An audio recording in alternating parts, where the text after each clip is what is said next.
गांव के किड्डन गार्डन इस विद्यालय के 5वें स्थापना दिवस के अवसर पर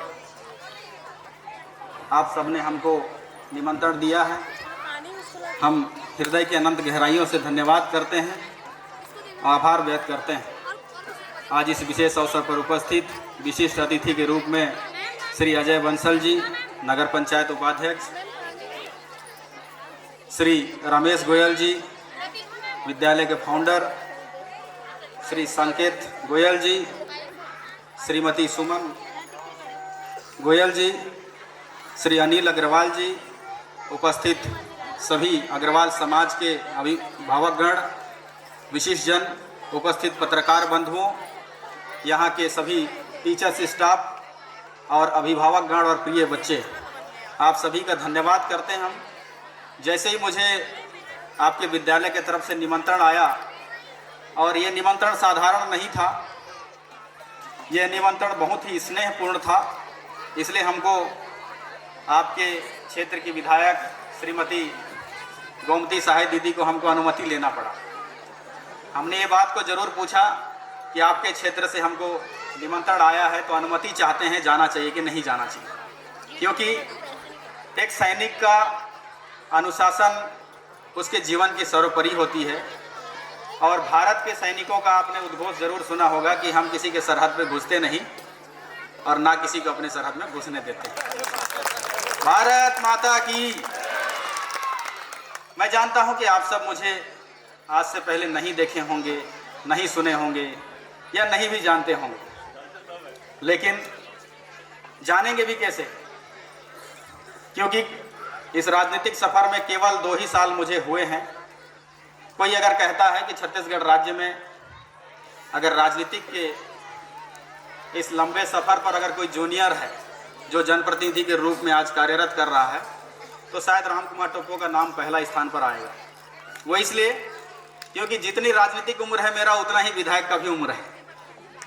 हम आज सीख रहे हैं कि काम कैसे करना है, लेकिन जिस सपने को लेकर हम पले, आप सबको मालूम होगा कि मेरी जन्मभूमि और कर्मभूमि दोनों अलग अलग है। जन्मभूमि जहां हम जन्म लिए, कहते हैं कि हमारे देश के परिस्थिति के आधार पर लोग अपना स्थान बदलते रहते हैं। कोई मजबूरीवश बदलता है, तो किसी को हालात में बदलते हैं, और कोई किसी उपलब्धि के लिए बदलता है। लेकिन मेरी कहानी कुछ अलग है। कौन नहीं चाहता कि अपने जन्मभूमि जहां जन्म लिया वहीं उसकी कर्मभूमि बने, वहीं से उसकी पहचान स्थापित हो। लेकिन मेरे लाइफ में ऐसा नहीं हुआ।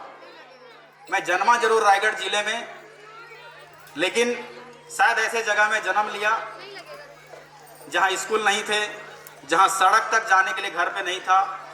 पानी हम लोग खरीदते थे, यानी पानी पीने के लिए भी हमारे घर वालों को सोचना पड़ता था कि हमको 2 किलोमीटर दूर किसी पेड़ के नीचे से पजरा हुआ पानी को लाना पड़े।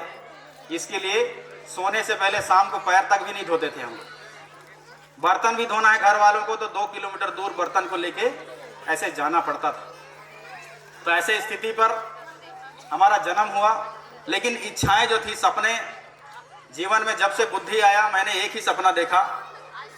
और आज विद्यार्थियों को भी ये बात मैं जरूर बोलूँगा कि जीवन पे लक्ष्य के प्रति सपने होना बहुत ज़रूरी है। वही हम सभी को रास्ता दिखाती है, और वहाँ तक पहुँचने के लिए जो है एक संघर्ष रूपी रास्ते में विजय करने का हम लोग को जुनून पैदा करती है। मैं केवल फौजी बनना चाहा जीवन में, इसके अतिरिक्त मेरे लाइफ में कुछ दिखता ही नहीं था। लेकिन उस जंगल में जन्मा हुआ बालक फौजी बनेगा कैसे, जिसके पास ना किताबें हैं, ना ज्ञान है, ना किसी के पास पूछने के लिए कोई ऐसा व्यक्ति है कि मुझे मार्गदर्शन करे। आज के समय में तो छोटे छोटे बच्चों के पास मोबाइल है, तुरंत ही मैं समझता हूं कि यहाँ से जाने के बाद में यूट्यूब को ज़्यादा देखते होंगे। लेकिन जिस वक्त में मैं संघर्षप्रद रहा, उस समय 1208 मोबाइल शहरों में हुआ करते थे। उस समय डिजिटल मोबाइल नहीं हुआ करती। तो सोचिए कि हम अपने बुद्धि को विकसित कैसे करते। लेकिन ईश्वर की अनंत इच्छाएं और अपने सपने जो पल रहे थे, वो हमको रुकने नहीं दिया। और आपको बता दें कि कोटछाल ग्राम पंचायत में मेरी बड़ी दीदी का शादी हुआ, और उन्होंने मेरे को दहेज की तरह मेरे पिताजी से मांग कर मेरे को कोटछाल लेकर आए। ये कहानी सिर्फ फिल्मों में हमने देखते होंगे, मैं उस समय नहीं जानता था, लेकिन आज मुझे अफसोस होता था कभी कि बचपन में खेलने के समय में मैं कहीं दूसरे घर में पल रहा हूँ, मुझे आज़ादी नहीं है मेरे जीवन पे। मैं रो भी सकता हूँ तो आज़ादी से नहीं रो सकता, जिद भी कर सकता हूँ तो जिद नहीं कर सकता। तो ऐसा मैं 2008 में सीतापुर की उस पावन भूमि जो आज मेरे कर्म भूमि का स्थल है, मुझे वहाँ लाया गया और वहीं से मेरी पहचान शुरू हुई। और आज मैं उनको धन्यवाद करता हूँ इस मंच के माध्यम से, जिन्होंने जंगल में उस बच्चे का जन्म हो, उस बच्चे को उठाकर आज इस विधायक तक के सफ़र को देने के लिए इस बहुत बड़ी योगदान निभाए हैं। मैं समझता हूँ कि दीदी और बहन और राखी का रिश्ता जो है ना सबसे पवित्र होता है, और आज इस मंच के माध्यम से मैं आप सबको बताना चाहता हूँ। मैं सपना तो देखा फौज में जाने का, लेकिन ये इतनी आसान नहीं थी। कोई भी सपना इतने आसान नहीं होते, लेकिन ये आसानी बनाना और इस रास्ते में चलने के बीच में एक बहुत बड़ा बाधा था, और वो हमारा परिवार की हमको फौज में जाने के लिए मंजूरी नहीं देना। हमारी माँ बार बार कहती थी कि नहीं, तुमको फौज में हम नहीं जाने देंगे, क्योंकि फौज में बेटा जो जाता है वो मर जाता है। मेरी माँ पढ़ी लिखी नहीं, तो गांव का ये आज भी ये सोच होता होगा कि फौज का व्यक्ति कभी भी मर सकता है। और मेरी माँ को ये बात डर सताता था कि मेरा बेटा जो है कहीं शहीद ना हो जाए, कहीं मर ना जाए। लेकिन जब मेरा 17.5 साल हुआ तो उस समय मेरी माँ को मनाने के लिए मैंने उनको एक बात बोली थी कि मेरे जीवन में केवल एक ही सपना है माँ, अगर इसमें नहीं जाने देंगे तो आपका बेटा निठल्ला होकर जीवन में केवल घूमता रहेगा और कुछ नहीं कर पाएगा। इसलिए मुझे अनुमति दीजिए कि मैं फौज में जाऊं, और जो मैंने जिसके लिए 17.5 साल इंतजार किया है बचपन से, मेरा हक मत छीनो मेरे ऊपर। ये मेरा जिद था। और कहते हैं कि माता पिता का जिद जो है, बच्चे का जिद माता पिता को आखिरकार में उनको मानना ही पड़ता है। चाहे मोबाइल की डिमांड हो आजकल, चाहे वो अच्छी ड्रेस की डिमांड हो, चाहे अनेक जो बच्चों के जिद होते हैं, और मेरी माँ ने भी माना। लेकिन मानते मानते 2 शर्तों पर मेरी माँ ने मुझे मंजूरी दिया। ये 2 शर्तें बहुत अजीब थी। मेरी माँ की पहला शर्त कहता है कि बेटा तो जिंदा वापस आना, जो मेरी गारंटी पर नहीं थी। और दूसरा क्या था कि शायद मेरी माँ ने देखा होगा कि गांव में फौजी थे, वो गांव में आते तो शायद दारू पीते होंगे, नशा पान करते होंगे, तो उनको ये डर था कि मेरा बेटा आज तक नशा पान नहीं किया तो कहीं फौज में जाने के बाद कहीं दारू पीने ना लग जाए। तो ये दूसरा वादा मेरी माँ ने हमसे लिया कि बेटा फौज में जाने के बाद तुम दारू को हाथ नहीं लगाए, क्योंकि मुझे फौज में जाना था। मैं जानता हूं कि मृत्यु और यश मेरे हाथ में नहीं है, लेकिन फिर भी मैंने माँ को वादा किया कि माँ ये दोनों वादे मैं जरूर पूरा करूंगा, लेकिन मुझे जाने दे। और इस दोनों वादों के साथ मैंने 2011 में फौज का जर्नी शुरू किया। और आज मैं समझता हूं कि मेरे माँ के 2 वचन जो मैंने किया था, वो वचन मैंने पूरा किया। वो इसलिए कैसे पूरा किया, क्योंकि आज मैं फौज में नहीं, मैं फौज से सकुशल जिंदा वापस आ गया। ये वादा मेरा पूरा हो। और आज मेरा 34 साल अभी दिसंबर में उम्र पूरा होता है, लेकिन इस 34 साल की उम्र में हमने मेरी माता को किया हुआ वो वादा कि नशा पान नहीं करूंगा, आज भी मैं बरकरार रखता हूं, और मैं उम्मीद करता हूं कि जीवन भर इसको भी बरकरार रखूंगा। प्रिय अभिभावकगण, आज मैं इस 5वें वर्षगांठ के अवसर पर मैं कामना जरूर करूंगा कि किडन गार्डन विद्यालय अपनी उपलब्धियों को निरंतर, जिस हिसाब से संघर्ष बताया गया कि 1 से शुरू होकर 300 विद्यार्थियों का जो सफर है, ये निरंतर आगे बढ़े। यहाँ पढ़ने वाले विद्यार्थियों का उज्जवल भविष्य हो, वो बड़े बड़े मुकाम तक पहुँचे, लेकिन साथ ही साथ उनका एक अच्छा चरित्र निर्माण भी हो। जब वो बड़े बड़े ओहदे पर पहुँचे, कहीं का कलेक्टर बने, एक अच्छे जनप्रतिनिधि बने, फौजी बने, पुलिस बने, डॉक्टर बने, लेकिन जिस भी उपाधि पर वो बच्चे यहाँ के पढ़े हुए जाएं, उनके पीछे एक नाम का टैग जरूर होना चाहिए कि जब वो काम करें तो मैं समझता हूं कि व्यक्ति के नाम से ज्यादा उसके काम से पहचाना जाता है। वो पहचान इस विद्यालय के चरित्र निर्माण से हो कि ये देखने वाले जरूर बोलें कि वो देखो, वो फलाना अधिकारी है, फलाना नेता, इनका नेव जो है ना किडन गार्डन ने रखा था, इतना संस्कारी नेव है, उसके काम करने का स्टाइल देखिए, इतना जनहितैषी है। ऐसा सूचना, ऐसा खबर इस विद्यालय का आना चाहिए। तभी मैं समझता हूं कि इस विद्यालय का जो ये आशाएं भरी जो दीवारें हैं, ये दीवारें केवल ईंटे के नहीं हो सकती।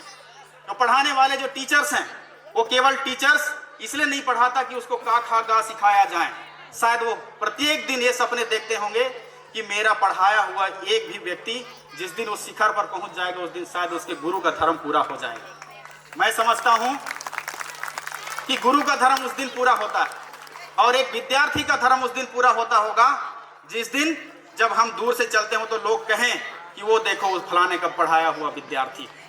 ये जरूर मैं कामना करूंगा। और यहाँ अभिभावकगण उपस्थित हैं, मैं आप सबको एक बात जरूर बोलूंगा इस अवसर पर कि जिंदगी के कितना भी व्यस्ततम आप समय पर रहें, कितना भी व्यस्त रहें, लेकिन आपके पास जो धन है, संतान धन, आप उसको संजो के जरूर रखें। क्योंकि मैं समझता हूं इस सृष्टि का सबसे बहुमूल्य धन हमारी संतान है। क्योंकि कोई कितना भी बड़ा व्यक्ति हो, कितना भी बड़ा धनवान हो, अगर उसका पुत्र या पुत्री संस्कार विहीन हो और आज्ञाकारी ना हो तो धन नष्ट हो सकता है। लेकिन यदि हम गरीब घर में भी पैदा हुए लेकिन संस्कारी और आज्ञाकारी अगर संतान आपको मिला तो आपकी गरीबी चंद भर में दूर हो सकती है। मैं ऐसा मानता हूं। इसलिए आप सबको अपने बच्चों को समय देते हुए आप उसका रख रखाव जरूर करें। आज समय हमारे पास नहीं है। मैं जानता हूं कि हम दुनिया भर के कामों में बिजी हैं, लेकिन एक बात सोचिए कि हम कितना भी, आज मैं विधायक हूं, मेरे भी संतान हैं, लेकिन इस बिजी समय में अगर मैं अपने बच्चे के लिए अगर समय नहीं निकाल पाया तो हो सकता है कि उनका फ्यूचर बिगड़ने का सबसे बड़ा कारण मैं बनूंगा। इसलिए अभिभावकगण आप सबको मैं विनम्र आग्रह भी करूंगा कि अपने बच्चों को बहुत ज़्यादा केयर करने की ज़रूरत है। वो इसलिए कहना पड़ रहा है आज मुझे क्योंकि विधायक बने हुए आज 2 साल हो गए। इस 2 साल के सफ़र में ऐसे अनेक दुख भरी कहानियाँ देखने को मिलता है। मैं अभी मंच में देखा रामायण की प्रस्तुति, कृष्ण लीला की प्रस्तुति। इन कहानियों में कभी भी ये हमें कहानी नहीं मिली होगी कि जिनको हम हीरो मानते हैं, भारत की संस्कृति के परम पूज्य मानते हैं, उन्होंने अपने पिता के आदर का तिरस्कार किया होगा। हमने ऐसा नहीं देखा। लेकिन आज के कलयुग में हमें ये देखने और सुनने को मिलता है कि आज के कलयुग का राम अपने पिताजी को, अपनी मां को घर से बाहर निकाल दे रहा है। तो सोचिए कितनी बड़ी फर्क है आज के समाज में। और ये फर्क तब तक खत्म नहीं होगा जब तक कि अभिभावक के पास अपने बच्चे के लिए समय नहीं होगा। मैं इसलिए आप सबसे आग्रह करूंगा कि ये जरूर करें। एक बात और जरूर बताना चाहता हूं, मैं जब फौज में भर्ती होकर गया तो मेरे मन में एक बहुत बड़ी आशाएं थी कि मैं फौज में भर्ती होते ही लड़ूं। और आजकल शायद आप में से भी बहुत लोग समझते होंगे कि फौज में जाते ही लड़ना, भिड़ना, गोली चलाना ऐसा चलता होगा। लेकिन वहां जाने के बाद देखा ऐसा नहीं था।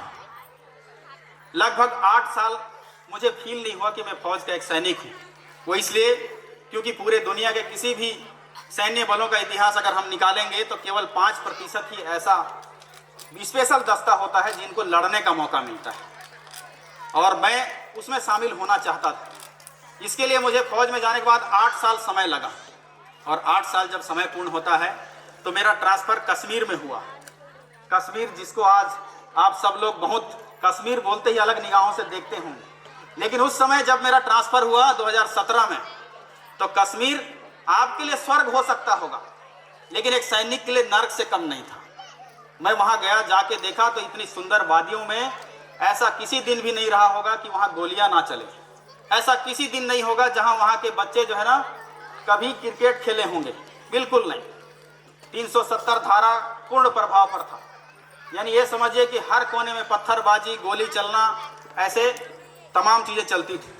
तो एक मौका ऐसे आया कि एक स्पेशल डेपुटेशन आया जिसमें ये कहा गया कि उम्र इतने साल होना चाहिए, सर्विस इतने साल होना चाहिए। ऐसे हम जवानों को चयन करके 100 कमांडो का एक दस्ता बनाएंगे जो कश्मीर में बढ़ रहे आतंकवाद को काबू करेगा। तो मैं सोचा कि अब उस 5% में हिस्सा लेने की बारी आई, और मैं उसमें गया। जब इंटरव्यू के लिए सारे टेस्ट दिया, पास हुआ, और इंटरव्यू में जब हमको सवाल पूछे गए कि तुम इसमें क्यों आना चाहता है, तो उस दिन जो मैंने उनको जवाब दिया था, आज मैं आपको जरूर बताऊंगा कि मैं ये कहा कि 8 साल हो गया, 8 साल सर्विस में मेरा क्षेत्रवासी मुझे जान नहीं पाया कि राम कुमार टोप्पो देश की सुरक्षा में कहीं पर अहम योगदान निभा रहा है। मेरा परिवार को कभी गर्व महसूस नहीं हो पाया कि हमारा बेटा सैन्य बल में सर्विस कर रहा है। जिस विद्यालय से मैं पढ़ के निकला उस विद्यालय को कभी भी गर्वान्वित महसूस नहीं हुआ, क्योंकि इस विद्यालय से बालक पढ़ा हुआ है। आज मैं उस पहचान के लिए मैं आया हूं और आतंकवादी के से आंख में आंख मिलाकर उसके सिर में गोली मारना चाहता हूं। ये मेरा वक्तव्य है। तो जी कैप्टन ने हमारा जो इंटरव्यू ले रहे थे, उन्होंने कहा तुमको डर नहीं लगता है? तो मैंने उनको ये बोला कि मौका दीजिए, किसी दिन वक्त आएगा तो हम बताएंगे कि छत्तीसगढ़ का आदमी कितना डरता है। मैं इसलिए बोल रहा हूं क्योंकि मैं समझता हूं हम सब छत्तीसगढ़ के वासी हैं। और मैं उस दस्ता में गया और निरंतर एक ऐसे दस्ता का हिस्सा बना रहा और वहीं से मेरा पहचान शुरू हुआ। और एक दिन ऐसा समय आया प्रिय अभिभावकगण कि जिस दिन हमें मौत और जिंदगी से लड़ने का मौका मिला, उस दिन मुझे गोलियां लगी, कान के नसें फटी, लेकिन फिर भी हमने लड़ा, क्योंकि शायद मैं ये सुना था हमारे ट्रेनरों के माध्यम से कि बहादुरी और बेवकूफ़ी के लाइन में सिर्फ एक धागे मात्र का अंतर होता है। अगर निर्णय सही हो गया तो आप बहादुर कहलाओगे और निर्णय गलत हो गया तो हमेशा आपका निर्णय गलत था ऐसा कहलाएंगे। और ये बात मैं इन विद्यार्थियों को भी जरूर कहूंगा कि जब भी लाइफ में मौका आता है सिर्फ एक बार आता है, और मैं वो मौका जाने नहीं देना चाहता था। और उस दिन जो लड़ाई हुई वो लड़ाई कश्मीर वैली का यादगार पल रहा। और मेरे जीवन के सबसे कम उम्र के आतंकवादी जो 10वीं पढ़ता था, सोचिए एक समय कश्मीर कैसे रहता होगा कि 10वीं पढ़ने वाला छात्र बंदूक उठाकर आतंकवाद ज्वाइन कर ले रहा कलम पकड़ने के समय में। और उस आतंकवादी को उस दिन हम लोगों ने आतंकवाद के रास्ता से सफाई किया था और उसी इनकाउंटर में मुझे राष्ट्रपति द्वारा वीरता पदक से सम्मानित किया गया था। और ये सफर निरंतर चले। हमने अपने साथी खोए। मेरा बहुत ही करीबी मित्र कुलदीप उरांव जो हमेशा मेरा केयर करते, लेकिन एक ऐसा एक्सीडेंटल ऐसा अभियान होता है जिसमें उनको गोली लगती है और वो वीर गति को प्राप्त होते हैं। ऐसे इस इनकाउंटर टीम के 5 साल के अनुभवों में हमने अपने 4 साथी खोए। पुलवामा का हमला आपने देखा होगा, इन हाथों ने उन बिखरे हुए टुकड़ों को उठाया, बहुत ही नम आंखों से उनको देश के अलग अलग गांवों के जो सैनिक थे उनको विदा किया। यानी ऐसे ऐसे घटनाएं जिसमें से बहुत ही दुखद एक ऐसी भी आंखें को नम कर देने वाली स्टोरी थी कि मैं जब पहली बार पिता बना, शायद मैं सुनता हूं कि हमारे जीवन में जब शादी होने के बाद पहला पुत्र पुत्री का संतान जब सुख प्राप्त होता है उस समय सबसे बड़ा खुशी का दिन होता होगा। मेरे भी जीवन में ऐसा पल आया कि जब 2019 में मेरी पहली बेटी हुई, लेकिन मुझे 18 दिन तक पता नहीं चला कि मेरी संतान हुए। 18 दिन तक। वो इसलिए क्योंकि महीनों से वहां पे नेटवर्क नहीं थे, महीनों से फोन से बात नहीं होते थे, परिवार कैसे जी रहा है हमको मतलब ही नहीं था, पता ही नहीं था, क्योंकि कोई कम्युनिकेशन सिस्टम नहीं थे वहां पे। जब मैं छुट्टी आने के लिए दिल्ली एयरपोर्ट में उतरा तब मुझे पता चला कि मेरी एक बेटी हुई है।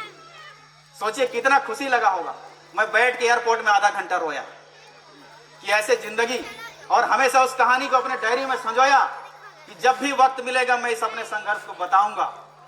और आज सोचिए कि सफर ने ऐसा मुकाम लेकर आया है कि उन चंद लम्हों को मैं याद कर रहा हूं। मेरे जीवन में बहुत सारे ऐसे कड़ी आए।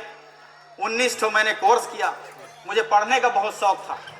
इस कोर्सों में फौज के इंजीनियरिंग से लेकर बम बनाने से लेकर बारूद बनाने तक, बड़े हथियार चलाने से लेकर लॉ एंड ऑर्डर तक, आईपीएस अधिकारियों को प्रशिक्षण देने से लेकर एयरफोर्स को प्रशिक्षण देने तक, हमारे सिविल्स में बीएड और डीएड की डिग्रियां होती हैं उसको मैंने डिपार्टमेंट में किया। यानी ऐसे 19 अलग अलग मैंने कोर्स किया। और शायद ये शिक्षा के प्रति रुझान ही था जो आज मुझे सीतापुर में भी शिक्षा के रुझान को प्रथम स्तर पर स्थापित करने में मुझे बहुत बड़ा योगदान दे रहा है। प्रिय अभिभावकगण, मुझे चुनाव लड़ने नहीं आना था। यहाँ में बाई एक्सीडेंट आ गया। जिस व्यक्ति ने केवल एक सपने देखा कि मैं सैन्य जीवन जीऊंगा और वहीं पर अपने आप को हो सके तो कभी वीर गति को प्राप्त होऊंगा, लेकिन सोचिए कि अचानक से चुनाव लड़ने क्यों आएगा। विधायक बनना मैं समझता हूं आसान नहीं है। मेरे बाप दादा कोई सरपंच तक नहीं, लेकिन सोचिए कि एक साधारण व्यक्ति जो यहाँ आता है और विधायक बन जाता है, लेकिन ऐसा नहीं है। मैं हाल ही में एक घटना ऐसा सीतापुर में होता है, उस घटना ने मुझे यहाँ खींच कर ले आया और मैं निर्णय लिया। कांपते हुए कलम से मैंने रिजाइन लिखा था, आज भी मुझे याद है 2023 में और इस्तीफा देके चुनाव जब लड़ने आया तो आप जैसे उपस्थित हमारे क्षेत्र के हजारों और लाखों माताओं, बहनों, युवा बुजुर्गों ने हमें आशीर्वाद दिया और मुझे पूरा विश्वास है कि पत्थल गांव तक की ये लहर भी हमारे आशीर्वाद में साथ दी थी। इसके लिए मैं आपका धन्यवाद करता हूं। लेकिन चुनाव जीतने के बाद जो काम करने का जो शैली था ये आसान नहीं था। वहां पर दुश्मन को देखते ही गोली मार देने का ऑर्डर जो है ना बिल्कुल आसान है। या तो मरो या मारो का नारा बहुत आसान है।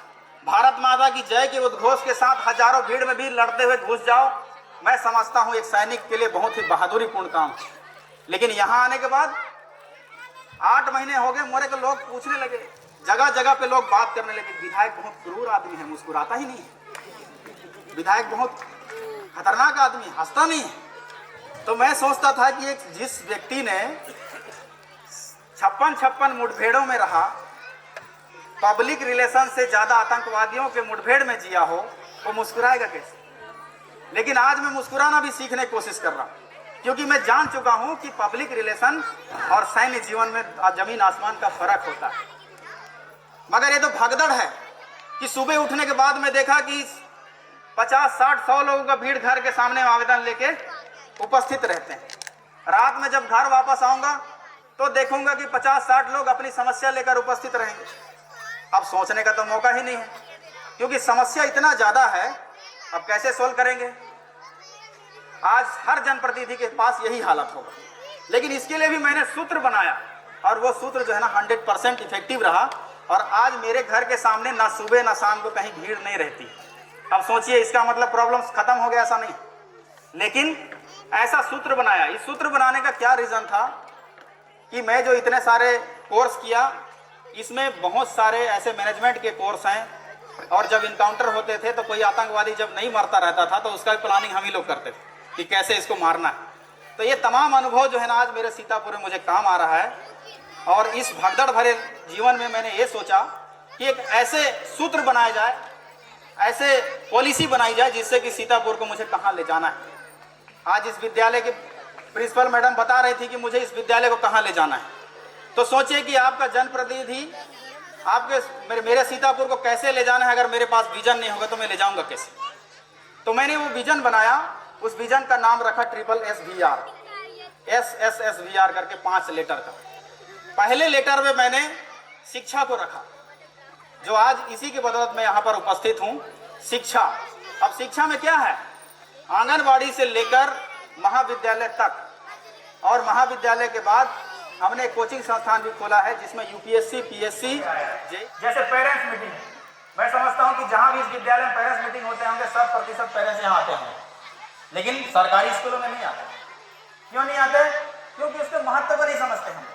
इसलिए सीतापुर में जब भी पेरेंट्स मीटिंग होता है तो हम लोग सचिव से लेके पटवारी तक, RI से लेके तहसीलदार तक, सरपंच से लेके जनप्रतिनिधि तक, सब लोग हम लोग लगते हैं पेरेंट्स मीटिंग का। जो स्तर है वो सुधर रहा है। क्यों? क्योंकि जब तक हम सब मिलकर समाज को ठीक करने के लिए आगे नहीं बढ़ेंगे, कोई अकेला आपके दरवाजे में भी आएंगे हरिद्वार के, आपका भेष देखकर आप समझेंगे कि मेरे धर्म से जुड़ा हुआ व्यक्ति, और आपको क्या बोलेंगे? बेटा आशीर्वाद देने आए। मुझे भी ऐसे लगा जब मैं चुनाव लड़ रहा था तो 5 बाबा लोग मेरे घर पे आए सुबह सुबह और उन्होंने कहा कि बेटा हम तुमको आशीर्वाद दें। उन्होंने क्या कहा कि बोला अभी प्रीतम राम जी को हम आशीर्वाद देकर आए हैं, उनका भी सरकार बनेगा, आपको भी आशीर्वाद दे रहे हैं, आपका भी सरकार बनेगा। तो मैं पकड़ लिया। मैं बोला कांग्रेस को भी बोल रहे हैं सरकार बनेगा, बीजेपी वाले को भी बोल रहे हैं सरकार बनेगा, ये तो बीच में कहीं आशीर्वाद का लड़ाई का कनेक्शन है। मैं चुप रहा।